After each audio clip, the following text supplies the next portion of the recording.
સામાન્ય અર્થમાં જેનામાં જીવ હોય તેને સજીવ અને જેનામાં જીવ ન હોય તેને નિર્જીવ કહેવાય. તો આજે આપણે સજીવ અને નિર્જીવ વિશે શીખીશું. સજીવના લક્ષણો. સજીવ હલનચલન કરી શકે છે. સજીવ વૃદ્ધિ પામી શકે છે. સજીવ શ્વસન કરી શકે છે. સજીવ પ્રચલન કરી શકે છે. સજીવ સંવેદના અનુભવી શકે છે. સજીવ મૃત્યુ પામે છે. સજીવ પોતાના જેવો જ એક બીજો સજીવ ઉત્પન્ન કરી શકે છે.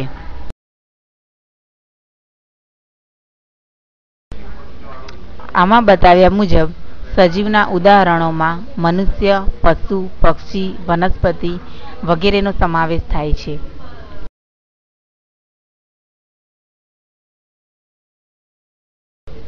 સજીવના લક્ષણો. દરેક સજીવ હલનચલન કરી શકે છે.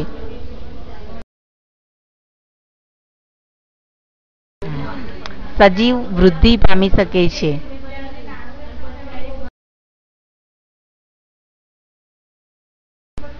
સજીવ શ્વસન કરી શકે છે. સજીવ પ્રચલન કરી શકે છે. સજીવ સંવેદના અનુભવી શકે છે.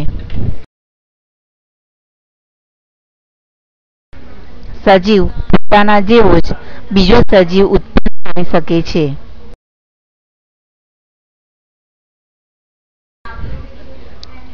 જેનામાં જીવ હોય તેને સજીવ કહેવાય. સજીવ હલનચલન કરી શકે છે. સજીવ વૃદ્ધિ પામી શકે છે. સજીવ શ્વસન કરી શકે છે. સજીવ પ્રચલન કરી શકે છે.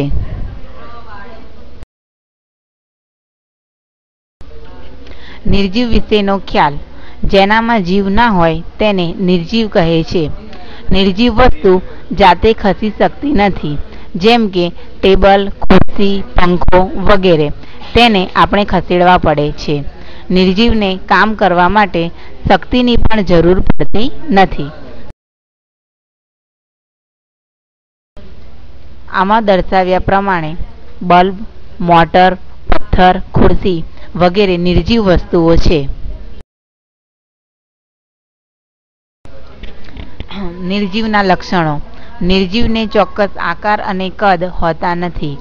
નિર્જીવ જાતે હલનચલન કે પ્રચલન કરી શકતા નથી. તે ખોરાક લઈ શકતા નથી. તે વૃદ્ધિ પણ પામી શકતા નથી. નિર્જીવ સંવેદના અનુભવી શકતા નથી. સજીવ અને નિર્જીવનો તફાવત. સજીવ. સજીવમાં જીવ હોય છે. નિર્જીવમાં જીવ હોતો નથી. સજીવ ખોરાક લે છે. નિર્જીવ ખોરાક લઈ શકતા નથી. સજીવ વૃદ્ધિ પામે છે. નિર્જીવ વૃદ્ધિ પામતો નથી. તે મૃત્યુ પામે છે. તે મૃત્યુ પામી શકતા નથી. સજીવ સંવેદના અનુભવી શકે છે. ઉદાહરણ તરીકે લજામણીનો છોડ. નિર્જીવ સંવેદના અનુભવી શકતા નથી. ઉદાહરણ તરીકે ટેબલ. બાળકો, તમારી આસપાસ તમને જે વસ્તુઓ દેખાય છે તેનું અવલોકન કરી તમારે સજીવ અને નિર્જીવ વચ્ચેનો ભેદને ઓળખી કાઢવાનો છે.